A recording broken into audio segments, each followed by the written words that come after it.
ഞാൻ ഇന്ന് വന്നിട്ടുള്ളത് ഒരു ഗുലാം ജാമിൻ്റെ റെസിപ്പി ആയിട്ടാണ് കേട്ടോ. ഇത് ഞാനൊരു അറബി ചാനലിൽ നിന്ന് കണ്ടതാണ്. അതിൻ്റെ ആ തംബ്നെയിൽ കണ്ടപ്പോൾ തന്നെ ഞാനൊന്ന് ക്ലിക്ക് ചെയ്ത് നോക്കിയതാണ്. പക്ഷേ നല്ല ടേസ്റ്റ്, പക്ഷെ ഉണ്ടാക്കണമൊന്നും നമുക്ക് മനസ്സിലാവില്ല, കാരണം അറബിയിൽ പറഞ്ഞായതുകൊണ്ട്. അപ്പം ഞാൻ അതിൻ്റെ ഏകദേശമൊക്കെ അതിൻ്റെ രൂപം മനസ്സിലാക്കിയിട്ട് ഉണ്ടാക്കിയാണ്. നല്ല ടേസ്റ്റ് ഉണ്ട്, നല്ല സോഫ്റ്റുമാണ്. ഞാൻ ആദ്യമൊക്കെ ഉണ്ടാക്കിയത് പാൽപ്പൊടിയും മൈദയൊക്കെ വെച്ചിട്ട് ഉരുളയാക്കിക്കാണ്ട് എണ്ണയ്ക്കിട്ട് പൊരിച്ചിട്ട് അങ്ങനെ ഇനി ഉണ്ടാക്കിയിരുന്നു. പക്ഷെ ഇത് അങ്ങനെയല്ല ഉണ്ടാക്കുന്നത്. നല്ല ടേസ്റ്റ് ഉണ്ടായിന് കേട്ടോ. ഇനിയിപ്പോൾ അതെങ്ങനെ ഉണ്ടാക്കണത് നോക്കണ്ടേ. അതിന് വേണ്ടിയിട്ട് ഞാനിവിടെ ഒരു പാത്രത്തിൽ നമ്മളെ മെഷർമെൻറ്റ് കപ്പിന് 2 കപ്പ് മൈദപ്പൊടിയാണ് എടുത്തിട്ടുള്ളത് കേട്ടോ. അത് അരിപ്പയിൽ തരിച്ചിട്ട് ആണ് ഈ ഒരു പാത്രത്തിലേക്ക് ഇട്ടിരിക്കുന്നത്. ഇനി ഒരു ടീസ്പൂണ് ബേക്കിംഗ് പൗഡറാണ് ഇട്ടത്. അത് ഞാൻ ഇതിലേക്ക് ഇട്ട് കൊടുത്തിട്ടുണ്ട്. ഇതിൻ്റെ ഒരു 1/4 ടീസ്പൂണ് ഉപ്പും കൂടി ഇടുന്നുണ്ട്. എന്നിട്ട് നന്നായിട്ട് സ്പൂൺ വെച്ചിട്ട് നന്നായിട്ട് ഈ പൊടി ഒന്ന് ഇളക്കി യോജിപ്പിച്ചെടുക്കുക. നന്നായിട്ട് ഇളക്കിയിട്ടുണ്ട്. ഇനി അതിലേക്കൊരു 4 ടീസ്പൂണ് പാൽപ്പൊടിയാണ് ഇട്ട് കൊടുക്കുന്നത്. അപ്പോൾ പാൽപ്പൊടിയും ഈ പൊടിയിലൂടെ നല്ലോണം ഒന്ന് ഇളക്കി എല്ലാം ഒന്ന് യോജിപ്പിച്ചെടുക്കണം. ഇതിലേക്ക് ഒഴിക്കാൻ വേണ്ടിയിട്ട് ഇതിൻ്റെ മുമ്പ് ഞാനൊരു സംഭവം ഉണ്ടാക്കി വെച്ചിരിക്കുന്നത്. ഒരു ടീസ്പൂണ് ഈസ്റ്റും 2 സ്പൂണ് പഞ്ചസാരയും ചെറു ചൂടുവെള്ളത്തിലിട്ട് ഞാനിവിടെ വെച്ചിട്ടുണ്ട്. ഇനി ഇതിലേക്കൊരു 3 ടീസ്പൂണ് സൺഫ്ലവർ ഓയിലാണ് ഒഴിച്ചെടുക്കുന്നത്. ഇതെല്ലാം കൂടി നന്നായിട്ടൊന്ന് ഇളക്കിയെടുക്കണം. അതെല്ലാ ഇതും അങ്ങനെ സ്പൂൺ വെച്ചിട്ടോ അല്ലെങ്കിൽ കൈ വെച്ചിട്ടായാലും മതി കേട്ടോ. ഞാൻ ഇതിലേക്ക് ഇനി ഒഴിക്കണത് ഈസ്റ്റും പഞ്ചസാരയും ചെറു ചൂടുവെള്ളത്തിൽ കൂട്ടി വെച്ചിനി. ഞാൻ അത് ഇതിലേക്ക് ഒഴിച്ചിട്ട് നന്നായിട്ട് കൈ വെച്ചിട്ട് കുഴച്ചെടുക്കണം കേട്ടോ. അപ്പോൾ ഞാനിത് പിന്നെ ചെറിയൊരു പാത്രത്തിലാണ് വെച്ചിട്ടുള്ളത്. ഇതൊരു 10 മിനിറ്റ് വെച്ചിട്ടുള്ളൂ കേട്ടോ. ഒരു 10 മിനിറ്റൊക്കെ വെച്ചാൽ മതി. ഇതേമാതിരി ഇങ്ങനെ പൊങ്ങി വരും. അതാണ് നമ്മൾ ഇനി ഇതിലേക്ക് ഒഴിച്ച് കൊടുക്കുന്നത്. എന്നിട്ട് പിന്നെ ആവശ്യത്തിന് വെള്ളം, ഇതിൻ്റെ കുഴയേണ്ട ഒരു രീതിയുണ്ട്, അതിന് ആവശ്യത്തിന് വെള്ളം ഒഴിച്ച് കൊടുക്കണം. അപ്പോൾ ഞാൻ ഇത് കുറച്ച് ഒഴിച്ച് കൊടുത്തിട്ടുള്ളൂ. ഇനി ബാക്കി വെള്ളം ഒഴിക്കുമ്പോൾ കാണാം കേട്ടോ. ഞാൻ ആ ഈസ്റ്റ് ഇട്ട പാത്രത്തിൽ ലേശം കൂടി വെള്ളമാക്കിയിട്ട് ഇതിലേക്ക് ഒഴിച്ച് കൊടുത്തിട്ടുണ്ട്. ഏകദേശം ഒരു ഗ്ലാസ്സോളം വെള്ളം ഞാൻ ഇതിലേക്ക് എടുത്തിട്ടുണ്ട് കേട്ടോ. ഇനി കൈ വെച്ചിട്ട് നന്നായിട്ട് കുഴച്ചെടുക്കണം. ഇത് നന്നായിട്ട് കുഴഞ്ഞ് എടുക്കുമ്പോഴാണ് അതിൻ്റെ ആ ഒരു പദം വരിക. അപ്പോൾ ഞാൻ ആവശ്യത്തിന് ഇങ്ങനെ ഇടയ്ക്കിടയ്ക്ക് വെള്ളം ഒഴിച്ച് കൊടുക്കുന്നുണ്ട്.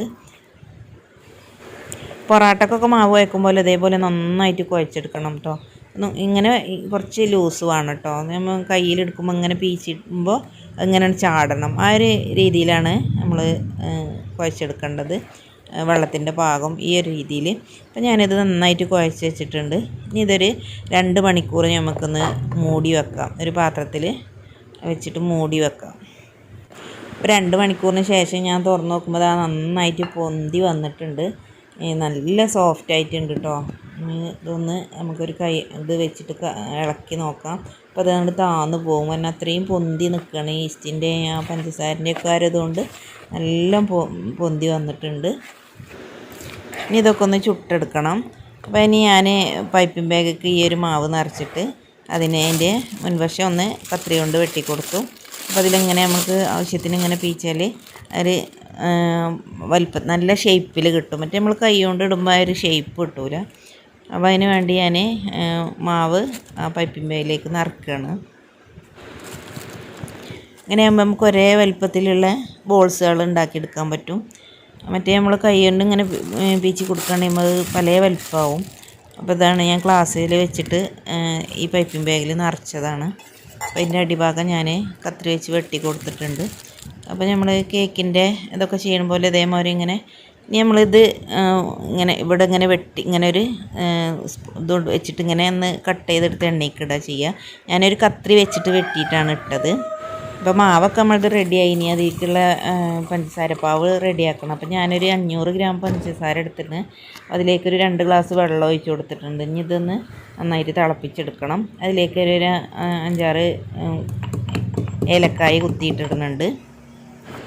പഞ്ചസാരയൊക്കെ ഇവിടെ അരിഞ്ഞ് വന്നിട്ടുണ്ട്. ഞാൻ കുത്തിയെടുത്ത ഏലക്കായ ഇതിലേക്ക് ഇട്ട് കൊടുക്കുന്നുണ്ട്. ഇനി ഇതിലേക്ക് ഞാനൊരു മുറി നാരങ്ങയാണ് പിഴിഞ്ഞത്. അപ്പോൾ പഞ്ചസാരയൊക്കെ അരിഞ്ഞിട്ടുണ്ട്. നമുക്ക് തീ ഓഫാക്കാം. നാരങ്ങ പിഴിഞ്ഞിട്ട് അടുപ്പിൽ നിന്ന് വാങ്ങിയേക്കാം. അപ്പോൾ ഗുലാം ജാമിനുള്ള പഞ്ചസാരപ്പാനി ഇവിടെ റെഡി ആയിട്ടുണ്ട് കേട്ടോ. ഇനി ഇത് നമുക്ക് തണുക്കാൻ വേണ്ടി വാങ്ങിയേക്കാം. നല്ല തണുക്കൊന്നും വേണ്ട കേട്ടോ. ഇനി ഞാനൊരു ചട്ടി അടുപ്പിൽ വെച്ചിട്ട് ചൂടാക്കാൻ വെച്ചിട്ടുണ്ട്.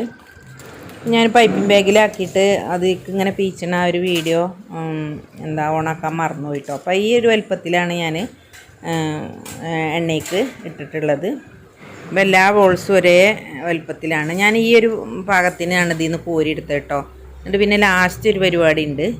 എല്ലാം ഈ ഒരു പാകത്തിന് ഞാൻ കോരിയെടുത്തിട്ടുണ്ട്. അപ്പം ഞാൻ എല്ലാ മാവും ബോൾസാക്കിയിട്ട് ഒരു ഹാഫ് വേഗിന് കോരി വെച്ചിട്ടുണ്ട്. ഇനി ഒരു വലിയൊരു പാത്രത്തിൽ എണ്ണ ഒഴിച്ചിട്ട് എല്ലാ ബോൾസും അയക്കിട്ടിട്ട് ഇങ്ങനെ നന്നായിട്ട് ഇങ്ങനെ ഇളക്കിയെടുത്തിട്ട് എല്ലാം ഒരേ കളറാക്കി എടുക്കുകയാണ് ചെയ്യുന്നത്. അതിന് വേണ്ടിയിട്ടാണ് വലിയൊരു പാത്രത്തിലേക്ക് ഇട്ട് കൊടുത്തത്. ഞാൻ ആദ്യമൊക്കെ ഉണ്ടാക്കിയത് മൈദയും പാൽപ്പൊടി ഇട്ടിട്ട് നന്നായിട്ട് കുഴച്ച് ബോളാക്കിയിട്ട് പൊരിച്ചെടുക്കുകയാണ് ചെയ്യുക. അങ്ങനെ പൊരിച്ചെടുക്കുമ്പം ആ ബോൾസ് പൊരിഞ്ഞ് വരുമ്പോൾ കാണാത് വിണ്ട് വരുന്നത്. അങ്ങനെയാണ് ഞാൻ ഉണ്ടാക്കിയത്. പക്ഷേ അത് ഇത്ര സോഫ്റ്റ് ഉണ്ടാകലില്ല. ഇത് നല്ല നമ്മളിങ്ങനെ കയ്യിൽ പിടിച്ചിട്ട് നല്ല സോഫ്റ്റായിട്ട് കിട്ടും. വായിലിട്ട് അലിഞ്ഞ് പോകുന്ന പറയാം, അങ്ങനെ ഒരു ടൈപ്പാണ് ഈ ഒരു ഇത് എനിക്ക് കിട്ടിയത്. അപ്പോൾ അതാ ഞാൻ എണ്ണയിലിട്ടിട്ട് എല്ലാം ഇങ്ങനെ ഇളക്കിയെടുത്താൽ അപ്പോൾ അതെല്ലാം നല്ല ഗോൾഡൻ കളറായി കിട്ടും. അപ്പോൾ ഏകദേശം ആയി തുടങ്ങിക്കണ്. ഇനി അത് എണ്ണയിൽ നിന്ന് കോരിയിട്ട് നമുക്ക് ആ പഞ്ചസാര പാനിയിലേക്ക് ഇട്ട് കൊടുക്കണം. അപ്പോൾ അത് ഏകദേശം എല്ലാം ഒരേ കളറായിട്ടുണ്ട്. ഇനി ഇതിൽ നിന്ന് കോരിയെടുക്കുകയാണ് ഞാൻ ചെയ്യുന്നത്. കോരിയിട്ട് ഞാൻ നേരെ ആ പഞ്ചസാര പാനിയൊക്കെ ഇട്ട് കൊടുത്തു. പഞ്ചസാര പാനി ഞാൻ ഉണ്ടാക്കിയത് കുറച്ച് കുറഞ്ഞ് പോയിട്ടുണ്ട്. അത്ര നമുക്ക് അപ്പം തന്നെ കഴിക്കാനാണെങ്കിൽ ആ ഒരു ഇത് മതി.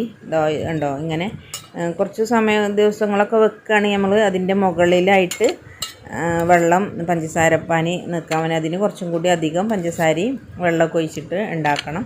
അപ്പോൾ ഞാൻ അന്ന് തന്നെ കഴിക്കാൻ വേണ്ടിയിട്ട് ഉണ്ടാക്കിയതാണ്. മക്കളുടെ അടുത്തല്ലേ, കുറേ ദിവസത്തിനൊന്നും ഉണ്ടാവില്ല. അപ്പോൾ ഈ രീതിയിലാണ് ഞാൻ ഉണ്ടാക്കിയെടുത്തത്.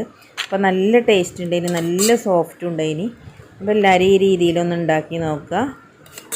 നമ്മൾ ഈ ബോൾസൊക്കെ പൊരിച്ച് കോരിയിട്ട് ഒരു അരമണിക്കൂറെങ്കിലും പഞ്ചസാര പാനിയിൽ ഇട്ടേക്കണം. എന്നാലേ അതിനും എല്ലാ ഭാഗത്തും മധുരം എത്തുള്ളൂ. അപ്പം തന്നെ നമ്മൾ ഇട്ടെടുക്കാൻ പാടില്ല, അതിൻ്റെ ഇതിൽ മധുരം പിടിക്കണമെങ്കിൽ. അപ്പോൾ ഇൻഷാ അല്ലാഹ് എല്ലാവരും ഇതൊന്നും ഉണ്ടാക്കി നോക്കുക. അടുത്തൊരു വീഡിയോ വീണ്ടും കാണാം. താങ്ക്